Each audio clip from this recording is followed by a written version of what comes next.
నమస్కారం ADB news కు స్వాగతం. ముందుగా హెడ్లైన్స్.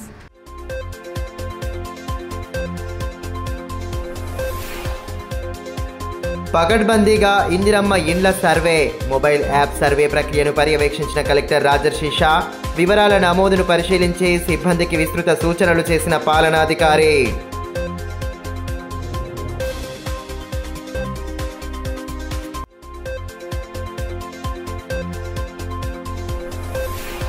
సమగ్ర శిక్షా ఉద్యోగుల క్రమబద్ధీకరణ డిమాండ్తో కొనసాగుతున్న ఆందోళనలు.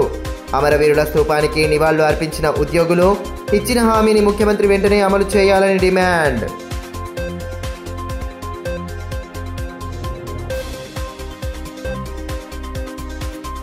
ప్రభుత్వం ప్రతిష్టాత్మకంగా అమలు చేస్తున్న ఇందిరమ్మ ఇళ్ల పథకానికి సంబంధించిన మొబైల్ యాప్ ద్వారా నిర్వహిస్తున్న సర్వేను పకడ్బందీగా చేపట్టాలని, ఎలాంటి పొరపాట్లకు తావివ్వవద్దని కలెక్టర్ రాజర్షి షా సూచించారు. ఆదిలాబాద్ రూరల్ మండలంలోని చాందాటి మున్సిపల్ పరిధిలోని చిలుకూరి లక్ష్మీనగర్ కాలనీలో క్షేత్రస్థాయిలో సర్వే ప్రక్రియను పరిశీలించారు. ఇందిరమ్మ ఇళ్ల పథకం సర్వేను ఎలాంటి పొరపాట్లు జరగకుండా పక్కాగా పూర్తిగా పారదర్శకంగా జరిగేలా చూడాలని కలెక్టర్ అన్నారు. లబ్ధిదారుల వివరాలను సర్వేయర్లు క్షేత్రస్థాయిలో పరిశీలిస్తూ మొబైల్ యాప్ ద్వారా ఆన్లైన్లో నమోదు చేస్తున్న విధానాన్ని పరిశీలించి పలు సూచనలు చేశారు. స్వయంగా దరఖాస్తుదారుల ఇళ్లను సందర్శించి వివరాలు అడిగి తెలుసుకున్నారు. సొంత స్థలం కలిగి ఉన్నారా, ప్రస్తుతం నివాసం ఉంటున్న ఇంటి యజమాని ఎవరు, పాత పెంకుటింట్లో ఉంటున్నారా లేక పక్కా గృహమా అనే వివరాలు ఆరా తీశారు. నివేశన స్థలానికి సంబంధించి ఏమైనా ధృవీకరణ పత్రాలు ఉన్నాయా తదితర అంశాలను పరిశీలిస్తూ మొబైల్ యాప్లో వివరాలు నమోదు చేయించారు. ఒక్కో దరఖాస్తుదారుడి వివరాలను నమోదు చేసేందుకు ఎంత సమయం పడుతుంది, రోజుకు సగటున ఎన్ని కుటుంబాల వివరాలు నమోదు చేస్తున్నారనే అంశంపై ఆరా తీశారు.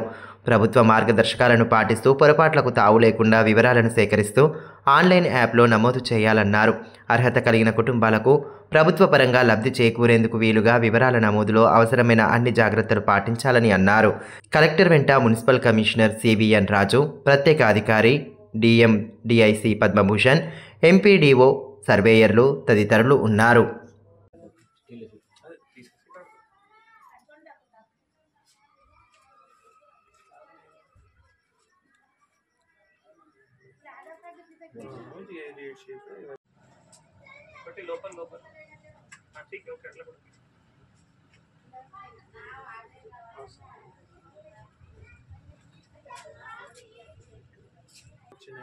BPL land available house right no visa by mother in law document upload చేసాను. ప్రాపర్టీ ప్లాట్ అడ్రస్ ఏమి సర్వే నంబర్ ఇట్లా వస్తుంది. అంటే సర్వే నంబర్ అని ఉమ్మడి ఆదిలాబాద్ జిల్లా పరిధిలో నెలకొన్న సమస్యల పరిష్కారానికి ప్రభుత్వం సత్వర చర్యలు తీసుకోవాలని మాజీ మంత్రి బీఆర్ఎస్ జిల్లా అధ్యక్షులు జోగురామన్న డిమాండ్ చేశారు. గురువారం హైదరాబాద్లోని తెలంగాణ భవన్లో పార్టీ వర్కింగ్ ప్రెసిడెంట్ కేటీఆర్ను ఉమ్మడి జిల్లా నేతలు కలిసి పలు అంశాలపై సుదీర్ఘంగా చర్చించారు. జిల్లాలో నెలకొన్న సమస్యలు, వాటి పరిష్కార మార్గాలపై అసెంబ్లీలో చర్చించి ప్రభుత్వంపై ఒత్తిడి తీసుకురావాలని నేతలు కోరారు. అనంతరం ఏర్పాటు చేసిన మీడియా సమావేశంలో మాజీ మంత్రి జోగురామన్న మాట్లాడుతూ ప్రభుత్వ విధానాలను ప్రశ్నిస్తున్న టీఆర్ఎస్ నేతలపై పోలీసులు అక్రమ కేసులు బనాయిస్తున్న ఉదాంతాలను కేసీఆర్ దృష్టికి తీసుకెళ్లినట్టు తెలిపారు. ఆదిలాబాద్కు సంబంధించిన పెండింగ్ అంశాలను అసెంబ్లీ సమావేశాల్లో చర్చించి వాటి పరిష్కారానికి ఒత్తిడి తీసుకురావాలని కోరినట్లు తెలిపారు. సమగ్ర శిక్ష ఉద్యోగులకు ముఖ్యమంత్రి ఇచ్చిన హామీ మేరకు వెంటనే వారిని రెగ్యులర్ చేయాలని డిమాండ్ చేశారు. అదేవిధంగా జిల్లాలో మూసివేసిన సిమెంట్ ఫ్యాక్టరీ పునరుద్ధరణకు ప్రభుత్వం ఇచ్చిన హామీపై ప్రశ్నించాలని అన్నారు. Armoor to Adilabad railway line వంటి హామీలను ప్రభుత్వం వెంటనే నెరవేర్చాలని డిమాండ్ చేశారు. ఉమ్మడి జిల్లా పరిధిలో పార్టీ క్యాడర్ పటిష్టంగా ఉందని, కార్యకర్తలు ప్రభుత్వ విధానాలపై ఎప్పటికప్పుడు పోరాడుతున్నారని స్పష్టం చేశారు. ఆదిలాబాద్లో ఇటీవల నిర్వహించిన సమావేశం మాదిరిగానే నిర్మల్, ఆసిఫాబాద్, మంచిర్యాల జిల్లాలోనూ కార్యకర్తల సమావేశాలు ఏర్పాటు చేస్తామని తెలిపారు. అసెంబ్లీ సమావేశాలు పూర్తి కాగానే జిల్లాల వారీగా నిర్వహించే మీటింగ్లకు హాజరవుతానని కేటీఆర్ తెలిపినట్లు పేర్కొన్నారు. ఈరోజు ఆదిలాబాద్లో ఏదైతే జరుగుతున్నటువంటి మరి ఇలా మా దగ్గరనే ఆదిలాబాద్ జిల్లా హెడ్ క్వార్టర్లో కానీ, నిర్మల్ జిల్లా హెడ్ క్వార్టర్లో, ఆసిఫాబాద్ జిల్లా హెడ్ క్వార్టర్లో కూడా మొన్న ఈ సర్వశిక్ష అభియాన్ సంబంధించి మరి ఏదైతే వాళ్ళు 6-7 రోజుల నుంచి అమర నిరాదీక్ష చేస్తా ఉన్నారో వారికి మేము అందరం వెళ్ళి కూడా అన్ని జిల్లా హెడ్ క్వార్టర్లలో, అది కేవలం ఆదిలాబాద్ ఉమ్మడి జిల్లా హెడ్ క్వార్టర్లోనే వాళ్ళు చేస్తా ఉన్నారు నిరాహార దీక్ష. దానికి బీఆర్ఎస్ పార్టీ సంపూర్ణ మద్దతు తెలియజేసినాం.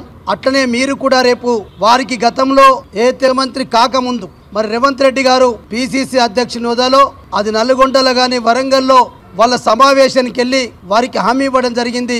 దాన్ని తప్పకుండా మరి ముఖ్యమంత్రి కాకముందు అయితే పిసిసి అధ్యక్షుని హోదాలో మా ప్రభుత్వం వస్తే తప్పకుండా ఛాయ్ తాగే అంటే వ్యవధిలోనే ఇట్లా ఛాయ్ తాగుతాం, ఇట్లా మీకు ఆర్డర్ ఇచ్చేస్తామని చెప్పారు.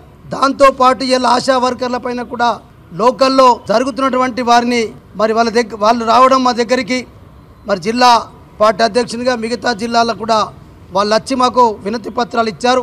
తప్పకుండా మీరు కేటీ రామారావు గారికి మీ పార్టీ పరంగా మాకు పూర్తిగా అసెంబ్లీలో లేవనెత్తాలి.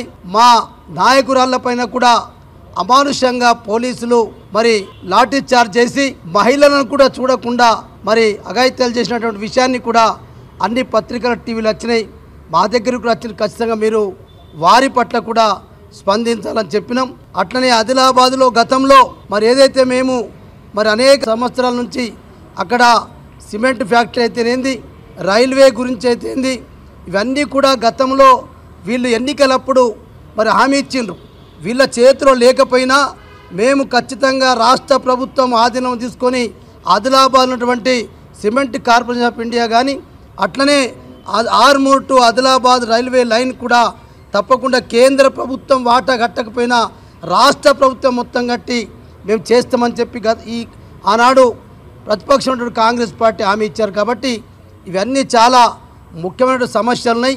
ఇవన్నిటి కూడా ఖచ్చితంగా మీరు అసెంబ్లీలో లేవనెత్తాలని చెప్పి వారికి మేమందరం కలిసి మరి విజ్ఞాపన పత్రాన్ని ఇవ్వడం జరిగింది. ఎక్సైజ్ డిప్యూటీ కమిషనర్ ఆదేశాల మేరకు ఎక్సైజ్ కేసుల్లో పట్టుబడిన వాహనాలకు వేలంపాట నిర్వహించారు. ఆదిలాబాద్ జిల్లా కేంద్రంలోని ఎక్సైజ్ శాఖ కార్యాలయంలో సూపరింటెండెంట్ హిమశ్రీ నేతృత్వంలో నిర్వహించిన వేలంపాటను సిఐ విజేందర్ ప్రారంభించారు. పట్టుబడిన మొత్తం 14 వాహనాలకు గాను ప్రభుత్వ పరంగా 2,43,000 ధరను నిర్ణయించారు. ఒక్కో వాహనానికి దాని కండిషన్ను బట్టి ధరావాత్తు ఆ శాఖ అధికారులు నిర్ణయించగా వేలందారులు ఆ అమౌంట్ను చెల్లించి ఈ వేలంపాటలో పాల్గొన్నారు. ఎక్సైజ్ సూపరింటెండెంట్ పర్యవేక్షణలో ఈ వేలంపాట సజావుగా సాగింది. వేలం ద్వారా సమకూరిన 4,70,500తో పాటు జీఎస్టీ 73,350 రూపాయలను ప్రభుత్వ ఖజానాలో జమ చేయనున్నట్లు ఎక్సైజ్ అధికారులు వెల్లడించారు. అనుకున్న దానికంటే 64% ఎక్కువగా వచ్చినట్టు తెలిపారు. డిప్యూటీ కమిషనర్ ఆదిలాబాద్ గారి ఆదేశాల మేరకు వివిధ కేసుల్లో ఎక్సైజ్ కేసుల్లో పట్టుబడిన వాహనాలకు ఈరోజు వేలంపాట నిర్వహించడం జరుగుతుంది. మొత్తం 14 వెహికల్స్ గాను గవర్నమెంట్ వారు నిర్ణయించిన ధర 2,43,500 ఉంది. దీని మీద ఎక్కువ ఎవరు పాట పాడుకుంటే వాళ్లకు కేటాయించడం జరుగుతుంది. ఇందులో కొన్ని స్క్రాప్ ఉన్నాయి, కొన్ని రోడ్డు వర్తి ఉన్నవి.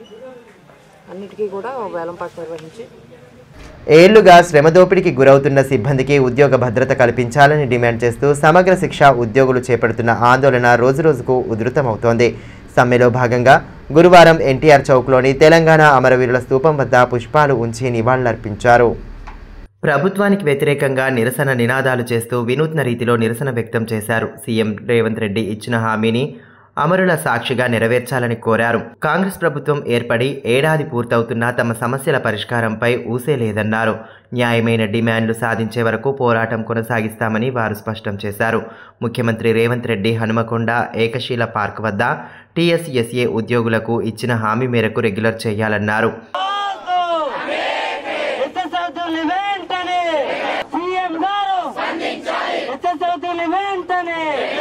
మాట కదా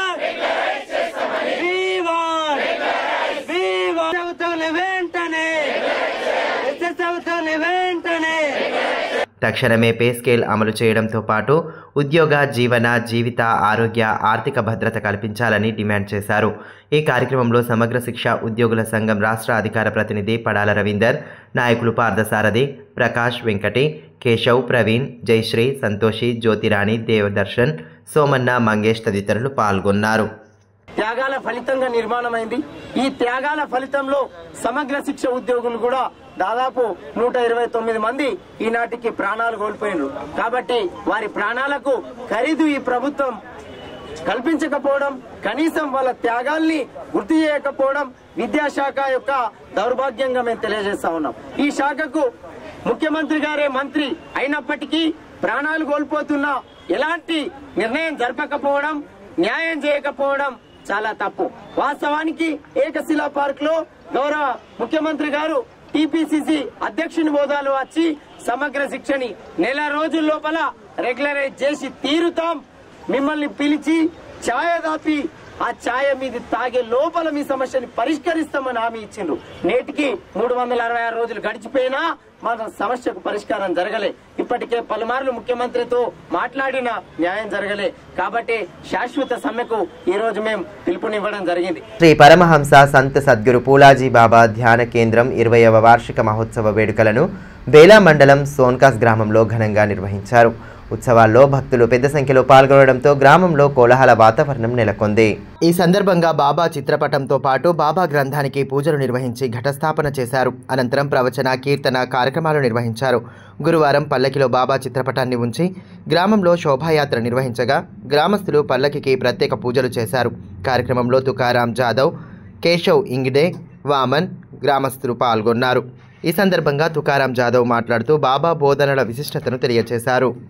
దాదాపుగా 20 సంవత్సరాలు నడుస్తుంది. 20 సంవత్సరాల వార్షిక మహోత్సవ కార్యక్రమానికి జునోని గ్రామస్తులు ఎంతో శ్రద్ధా భక్తులతో కార్యక్రమాన్ని ఏర్పాటు చేశారు. ప్రతి సంవత్సరం ఇదే విధంగా చేస్తారు. అదే కాకుండా ఈ పరిసరాలలో దగ్గరలో ఉన్న సోన్కాస్ కానీ అబాపూర్ కానీ ఈ గ్రామస్తులు చాలా ఉత్సాహవంతులు. వీరికి ఆత్మ పరమాత్మ అని అంటే చాలా ఇష్టము. బాబావారి ద్వారా వీరు ప్రేరితులై స్వస్వరూపాన్ని తెలుసుకొని, స్వస్వరూపం అని అంటే మన ఆత్మ, మన దేహాన్ని నడిపించే తత్వము ఆత్మ. ఈ ఆత్మనే పరమాత్మ యొక్క స్వరూపం అని బాబావారి సందేశం ద్వారా, ఉపదేశం ద్వారా వీళ్ళు తెలుసుకొని అనుభవించి గణితం పట్ల విద్యార్థులు ఆసక్తిని పెంపొందించుకోవాలని డిఈఓ ప్రణీత అన్నారు. గణిత మేధావి రామానుజన్ జయంతి ఉత్సవాలను పురస్కరించుకొని తెలంగాణ గణిత ఫోరం ఆధ్వర్యంలో జిల్లా కేంద్రంలో PRTU భవనంలో గురువారం జిల్లా స్థాయి మ్యాథ్స్ టాలెంట్ టెస్ట్లో ఆత్మీయ సమ్మేళనం నిర్వహించారు.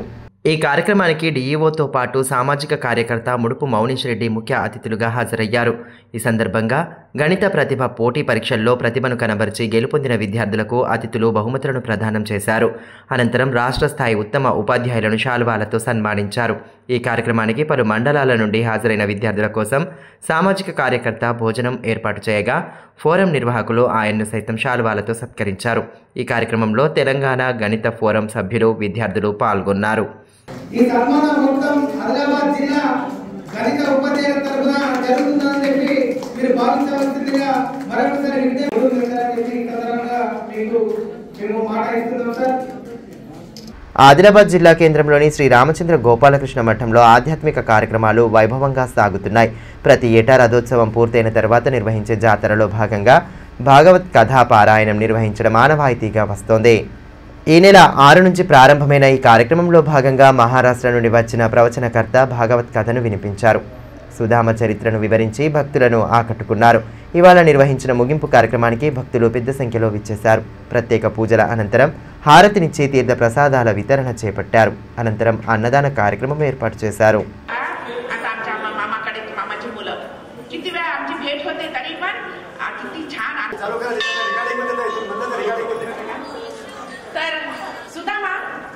संध्याकाळची वेळ झाली आहे तरी पण अजून हा गेला नाही.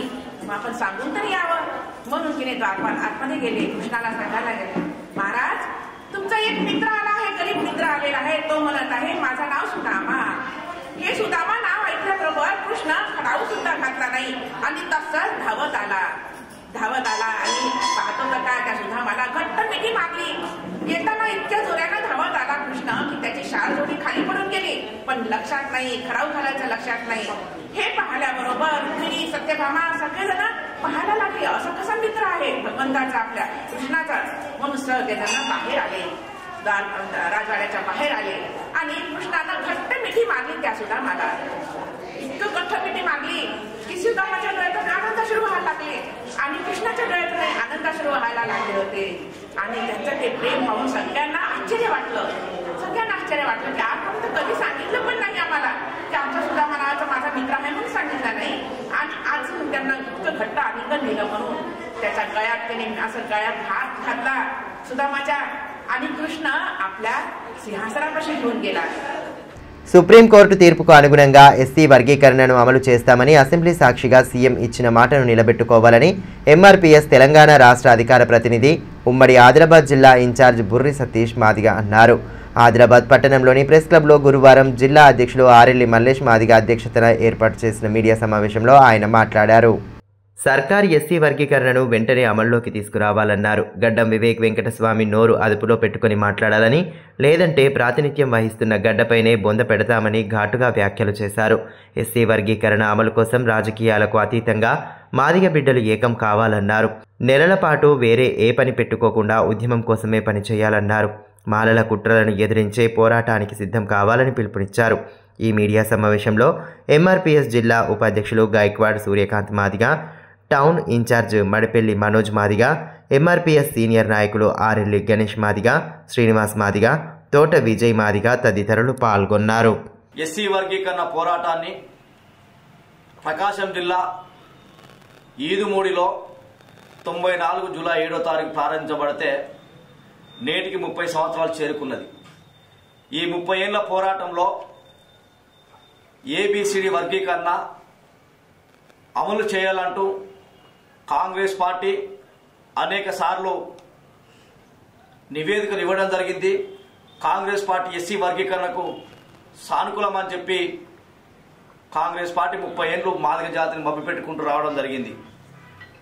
అదేవిధంగా ఈరోజు తెలంగాణ రాష్ట్రానికి ముఖ్యమంత్రి అయినటువంటి రేవంత్ రెడ్డి గారు, మీరు ఎస్సీ వర్గీకరణ ఉద్యమానికి మందకృష్ణ మాదిగ చేస్తున్న పోరాటానికి కాంగ్రెస్ పార్టీ సంపూర్ణంగా సహకరిస్తుందని చెప్పి, నా ఎదుగుదలకు మందకృష్ణ మాదిగ ఉద్యమే కీలక భూమిక పోషించిందని చెప్పి మీరు ముఖ్యమంత్రి కాకముందు చాలా సందర్భాల్లో మీరు మాట్లాడడం జరిగింది.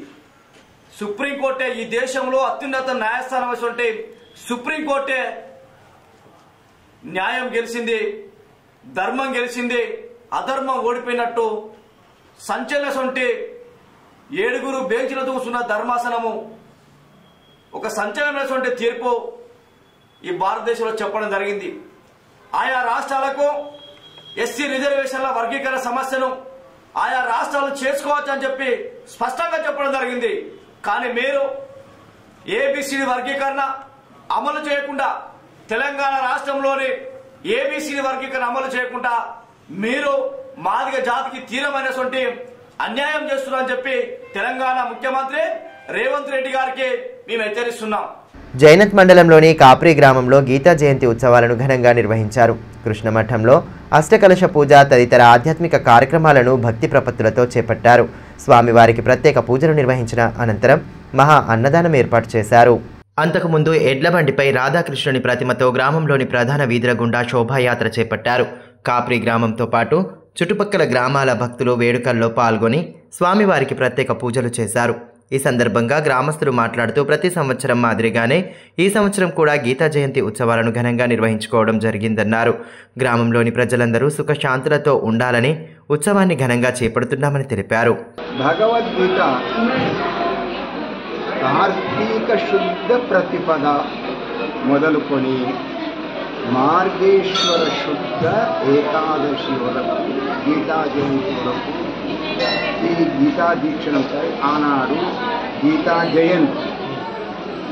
మరి గీతా జయంతి సందర్భంలో దాదాపు 1997 మొదలుకొని ఇప్పటి వరకు నిరాటంకంగా ఈ దేవుని సేవ జరుగుతున్నది.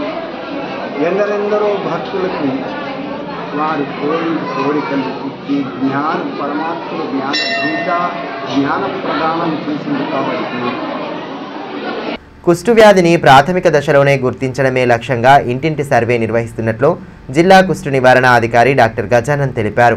గురువారం మండలంలోని సైద్పూర్ ప్రాథమిక ఆరోగ్య కేంద్రం పరిధిలోని తోయగూడ, పలాయిగూడ తాండా గ్రామాలలో నిర్వహిస్తున్న కుష్టు వ్యాధి సర్వేను ఆయన పరిశీలించారు. ఈ కార్యక్రమంలో డిప్యూటీ పారామెడికల్ అధికారులు వామన్ రావు, రమేష్, ఆరోగ్య పర్యవేక్షకులు అనసూయ, ఆయా గ్రామాల ఆశా కార్యకర్తలు పాల్గొన్నారు. కుష్టు వ్యాధిగ్రస్తులను గుర్తించేందుకు ఈ నెల 2వ తేదీన ప్రారంభమైన సర్వే 15వ తేదీ వరకు కొనసాగుతుందని తెలిపారు. శరీరంపై పాలిపోయిన రాగి రంగు మొద్దుబారిన మచ్చలు ఉన్నవారు తమ ఇంటికి వచ్చే ఆశా కార్యకర్తలకు చూపించుకోవాలని కోరారు. ఆశా కార్యకర్తలు సైతం ప్రతి ఒక్కరిని క్షుణ్ణంగా పరిశీలించాలని ఆదేశించారు. 2027 సంవత్సరం నాటికి కుష్ఠురహిత దేశంగా మార్చేందుకు ప్రతి ఒక్కరూ సహకరించాలని కోరారు.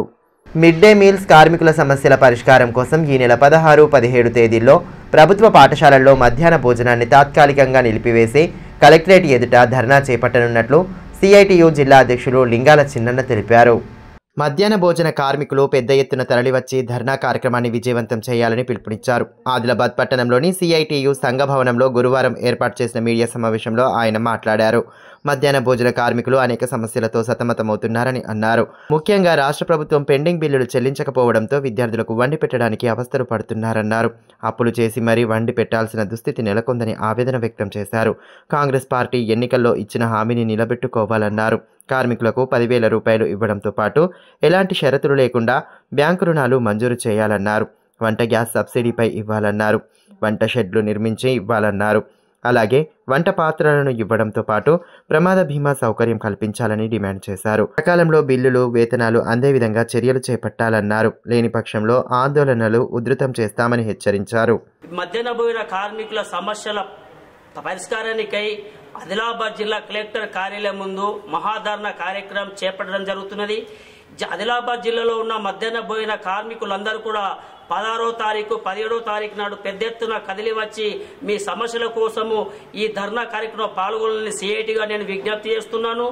ఈ యొక్క మహాధర్నా ముఖ్య ఉద్దేశం ఏంటంటే కాంగ్రెస్ ప్రభుత్వము ఎన్నికల్లో ముందు ఇచ్చినటువంటి హామీలు, ముఖ్యంగా మధ్యాహ్న భోజన కార్మికులకు 10,000 రూపాయలు, మరి ఎటువంటి షరతులు లేకుండా బ్యాంకు రుణాలు, వంట గ్యాసు సబ్సిడీ పైన ఇవ్వాలని, వంట పాత్రలు ఇవ్వాలని, వంట షెడ్లను నిర్మించాలని, ప్రమాద బీమా సౌకర్యం కల్పించాలని, అదేవిధంగా హాస్టల్స్ కు వంట సామాగ్రిని ఎట్లయితే ప్రభుత్వమే పంపిణీ చేస్తున్నదో, అంగన్వాడీ సెంటర్ కు గుడ్లను ఎట్లయితే ఆ పంపిణీ చేస్తుందో, మధ్యాహ్న భోజన కార్మికులకు కూడా గుడ్డని గవర్నమెంటే ప్రభుత్వమే పంపిణీ చేసి వంట సామాగ్రితో పంపిణీ చేసి ప్రతి నెల బిల్లులు, వేతనాలు వచ్చే విధంగా ఈ యొక్క కాంగ్రెస్ ప్రభుత్వం చూడాలని, లేని పక్షము డిసెంబర్ 16, 17వ తారీఖు నాడు పెద్ద ఎత్తున రాష్ట్ర వ్యాప్తంగా 2 రోజుల పాటు తాత్కాలికంగా మధ్యాహ్న భోజనం నిలిపివేసి ఈ యొక్క మహాధర్నాలో పాల్గొనాలని జిల్లాలో ఉన్న మధ్యాహ్న భోజన కార్మికులను విజ్ఞప్తి చేస్తున్నాను.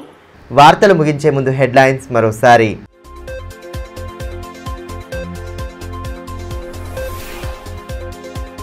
పకడ్బందీగా ఇందిరమ్మ ఇండ్ల సర్వే మొబైల్ యాప్ సర్వే ప్రక్రియను పర్యవేక్షించిన కలెక్టర్ రాజర్షి షా వివరాల నమోదును పరిశీలించి సిబ్బందికి విస్తృత సూచనలు చేసిన పాలనాధికారి.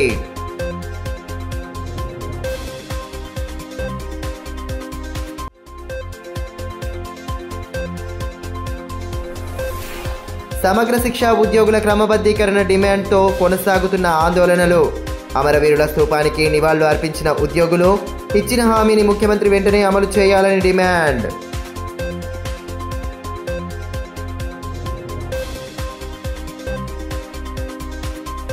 ఈ వార్తలు ఇంతటితో సమాప్తం. తిరిగి ప్రసారమయ్యే మరో బులెటిన్లో మళ్ళీ కలుసుకుందాం. అంతవరకు సెలవు. నమస్కారం.